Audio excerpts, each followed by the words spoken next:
let's get to it.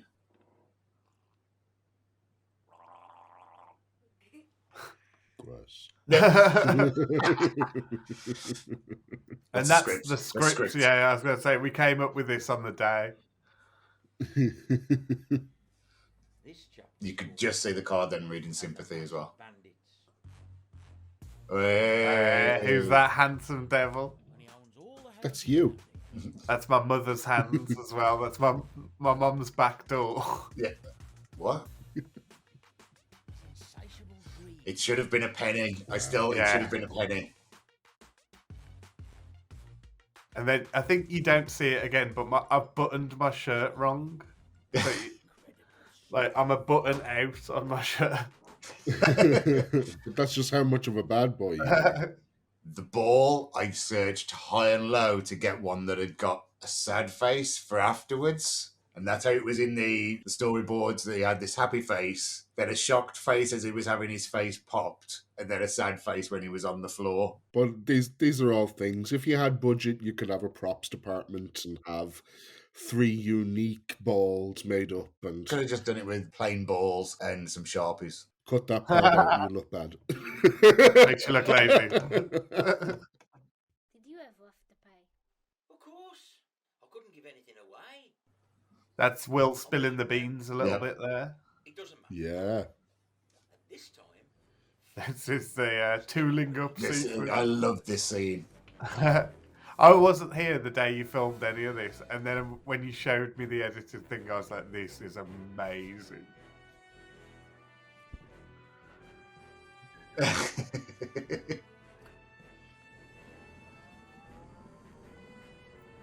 We had that shopping mobility scooter. Yeah. Like 4 months, and it didn't cost a penny. I was eternally grateful to Essington Mobility, as it was. I don't know if it is anymore. Here's Mark fucking up the continuity. And then, because I'm not wearing the leather jacket, you're like, is it the same character from earlier? Is it a different character? This is all shot in and around Essington as well, because it was an easy place where the actual scooter had come from. It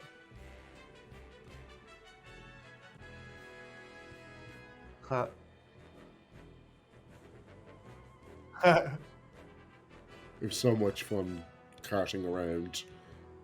Yeah. I look forward to... Oh, look at that imposing figure right there. Well, it's like the best shot of the film by accident. Because the director of photography is on screen. Yeah. So Graham, you're the tall, imposing guy in black. Mitch Lockett, the guy that Mark had picked up randomly from the train station. Mate, that's so dodgy. I've got a mattress on the back of my van. It's fine. We gave you clear masks as well, just to take away any kind of facial features. Yeah. So it was like nondescript, more for Will's recollection of it. Little Will, yeah. Almost, Halloween kind of. Yeah, Michael It's Myers. a blank mask. Yeah. I thought it was a good call too, because I just have, or I've been told I have a very friendly face. So no matter how imposing I try to be a lot of the times, I'm still smiling, and it just doesn't work. I got asked quite a few times, especially by some of the tutors as well, how did we CG Will's face in? I was like, it wasn't. It was just the when we set up the shot, we were catching half of his face. So I was like, let's just adjust the wing mirror on this, and we can get all 3 of you in the shot without having all 3 of you in the shot. Yeah, like if you were stood at the side of the mobility scooter, the mirror placement would make no sense. Like, it was not useful for Will to use as a wing mirror at all, but the shot looks so good. He crashed shortly after. I wonder why.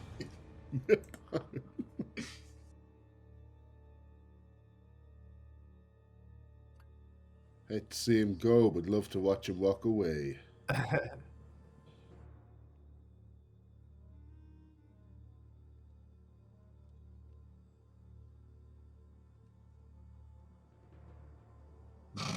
That little drum roll that just came in by accident.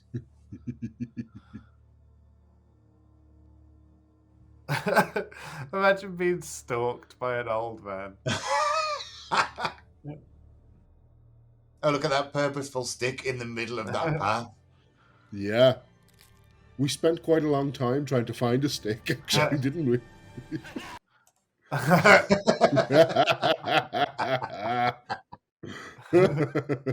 How to do an action shot with a man that cannot do action shots. Yeah.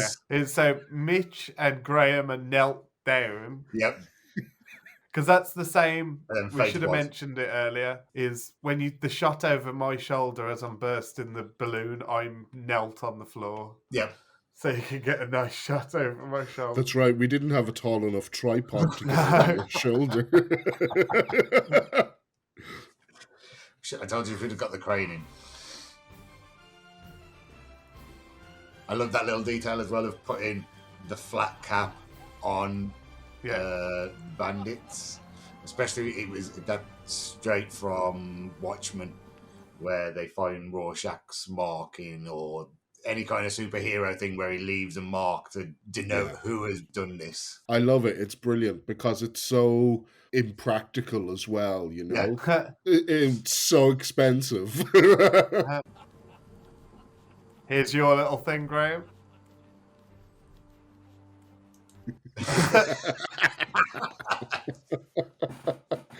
Small bit of improvisation. PG, as opposed you're like, to you. You're like, you're going to have to cut that out. Like, no way. No. No way.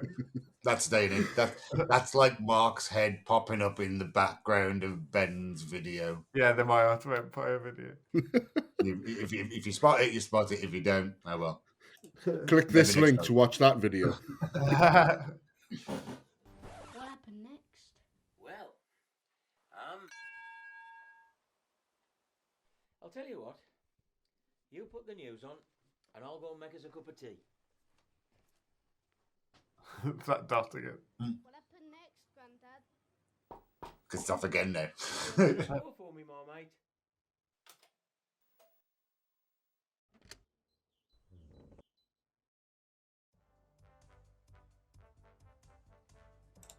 Right.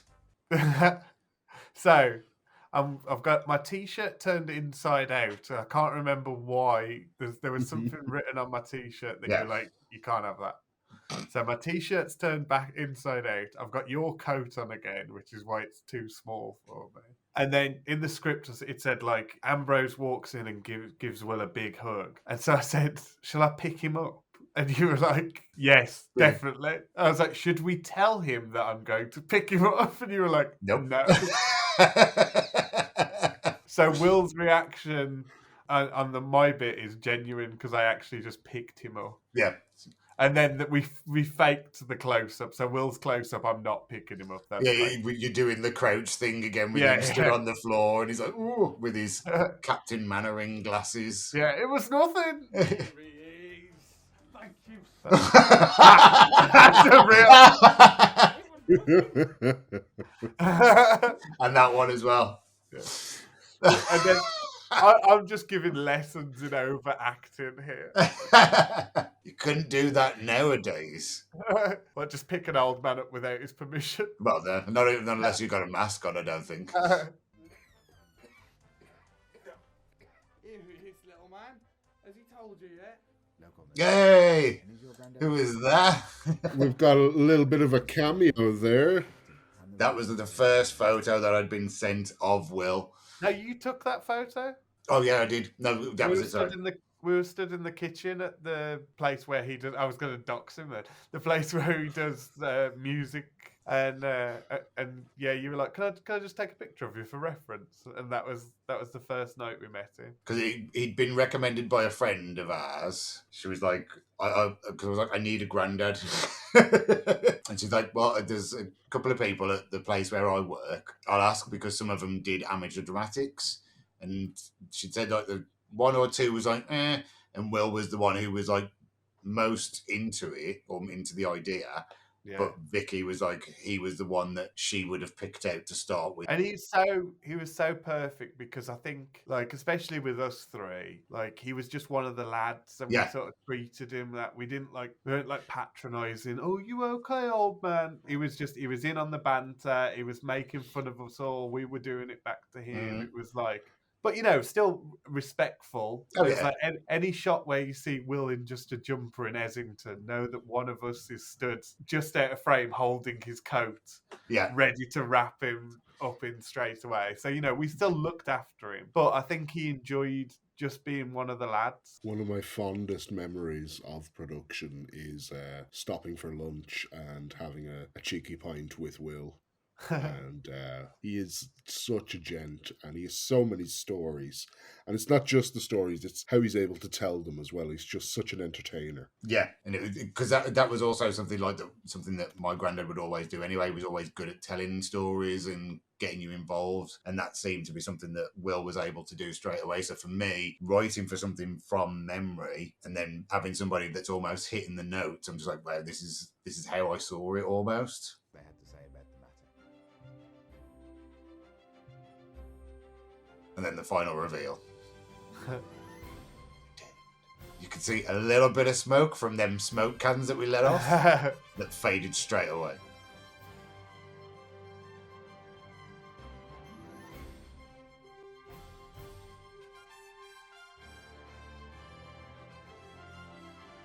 Great lens flare at the end there.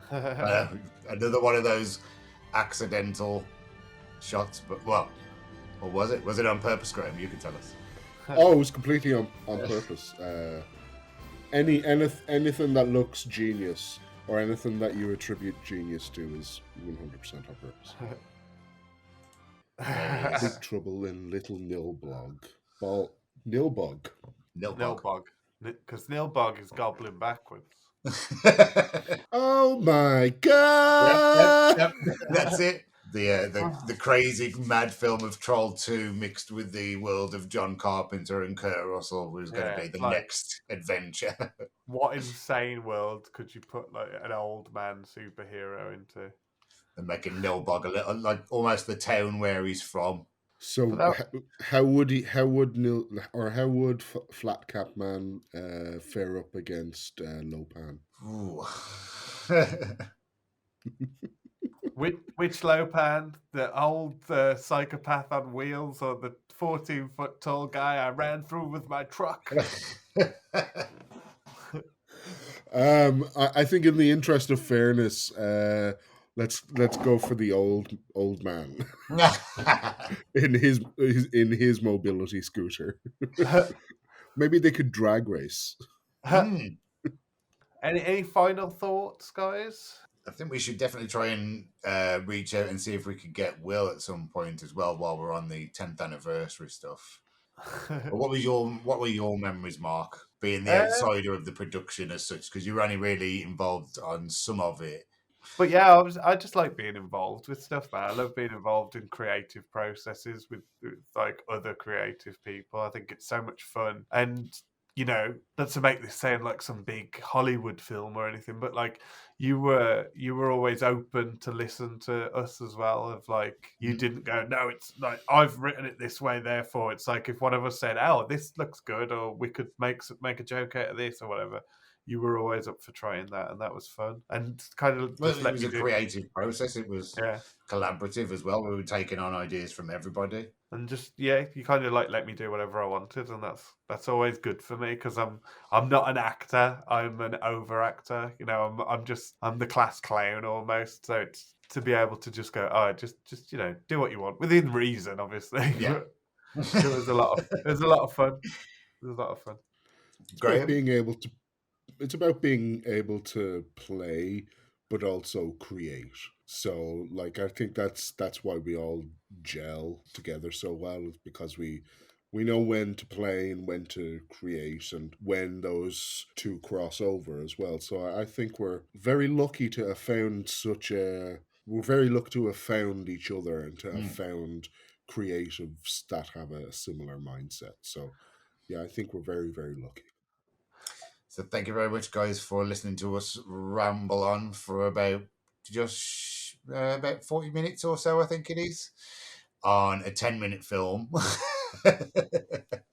It was great making this, like everybody involved. For me, it was one of the highlights of, especially for the university as well. And it did get picked by the university. If you go onto their website, and I think it's on their YouTube channel as well, you can find a version of it where it's got captions on as well from us.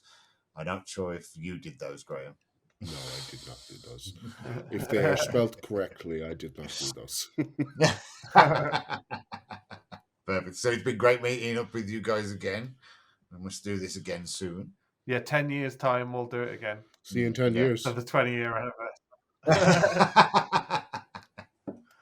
Perfect. Thank you very much, guys. Thanks for listening, and see you soon. Bye-bye. Bye.